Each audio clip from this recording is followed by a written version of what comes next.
ఓం నమ శివాయ శ్రీమాత్రే నమః. మిత్రులకి శ్రీభిలాషులకి అలాగే నన్ను ఇంతగా ఆదరిస్తున్న యూట్యూబ్ ప్రేక్షకులందరికీ కూడా పేరు పేరు ధన్యవాదాలు. మిత్రులరా, మీ అందరికీ పరాదేవత ఎల్లవెల్లలా మీతో ఉండి మీ మనోవాంఛ నెరవేర్చాలని మనస్ఫూర్తిగా కోరుకుంటున్నాను. ఈరోజు వీడియోలో మీరు పనిచేస్తున్న దగ్గర ఎవరైనా సరే చులకనగా చూస్తున్నారా? మీ ఉద్యోగులు కావచ్చు, మీ తోటి వారు కావచ్చు, మీ పై అధికారులు కావచ్చు, మీరు ఎక్కడ పనిచేస్తున్నా మిమ్మల్ని కొంచెం చులకనగా చూస్తే ఈ పరిహారం ఖచ్చితంగా చేయండి. మీరు ఏం చేయాలంటే, ముఖ్యంగా కొంతమంది అంటూ ఉంటారు, గురువుగారు మేము ఎంత ప్రయత్నం చేసినా మా తోటి పనిచేసేవారు మమ్మల్ని ఇబ్బంది పెడుతూనే ఉన్నారు అని. అలాంటి వారు ఖచ్చితంగా ఈ ప్రయోగాన్ని చేసి చూడండి.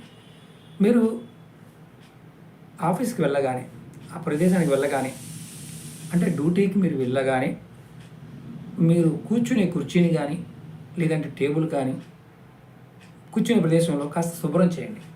శుభ్రం చేసి కూర్చోండి. అలాగే ఇక్కడ ముఖ్యంగా స్నానం చేసి డ్యూటీకి వెళ్ళడానికి ప్రయత్నించేయండి. కొంతమంది స్నానం చేయకుండా వెళ్తూ ఉంటారు, కాబట్టి అలాంటి వారికి గుర్తింపు రాదు. స్నానం చేసి డ్యూటీకి వెళ్ళడం ప్రయత్నం చేయండి. అలాగే మీరు కూర్చునే ప్రదేశానికి నమస్కారం చేసుకోండి.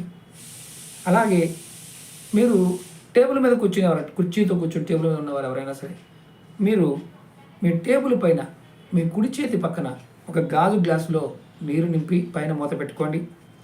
మీరు సాయంత్రం పని అయి పూర్తయి ఇంటికి వెళ్ళే సమయానికి మీరు ఏం చేస్తారంటే, ఆ గ్లాసులో ఉన్న నీటిని తాగి మీరు కూర్చున్న సీటుకి నమస్కారం చేసుకొని వెళ్ళండి.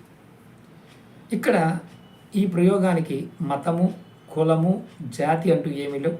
మీరు మీ కూర్చునే ప్రదేశమే మీకు రక్షణగా పనిచేస్తుంది. మీ చుట్టూ ఉన్నవారు మీకు సహకరిస్తారు. దాంతోపాటు మీ ఉద్యోగంలో మంచి ఫలితాలని మీరు రాబట్టుకోగలుగుతారు. అలాగే మీకు ఈ వీడియో నచ్చినట్లయితే లైక్ చేయండి, ఛానల్ని సబ్స్క్రైబ్ చేసుకోండి, పక్కనే ఉన్న గంట సింబల్ని యాక్టివేట్ చేసుకొని 10 మంది మిత్రులకి ఈ వీడియోని షేర్ చేయండి. ఓం నమః శివాయ శ్రీమాత్రే నమః.